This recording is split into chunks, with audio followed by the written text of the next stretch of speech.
বুঝে গেছে, মেয়েরা বেশি চিনে গেছে। এজন্য মেয়েদের তরফ থেকে অনেক ডিভোর্স ইনিশিয়েট হয়। সো এটাকে আপনি বিশ্বাসী এই কথাটাকে? না আপু, এটা আমি বিশ্বাসী না। এটা যেটা বলে যে হ্যাঁ, মেয়েদের এডুকেশনাল হার অনেক বেড়ে গেছে, ওদের চাকরি করে এখন, ওরা আর্থিকভাবে সচ্ছল এই কারণে।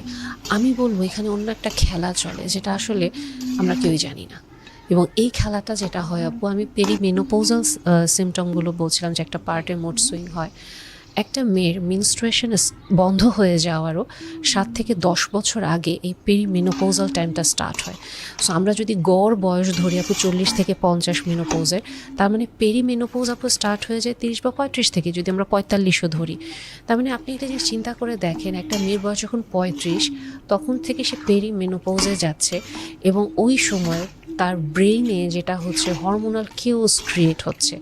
আমাদের ব্রেইনে যেটা আস্তে আস্তে করে, আমি যদি গল্পের ছলেই বলি, আমাদের ব্রেইনে দুজন বস থাকে আর আমাদের নিচে একজন কর্মচারী থাকে। সো ওই যে সিনিয়র বস, সে জুনিয়র বসকে বলে এই তাড়াতাড়ি ইস্ট্রোজেন পাঠাইতে বলো, তখন সে কর্মচারীকে বলে কি ইস্ট্রোজেন পাঠাইতে বলো।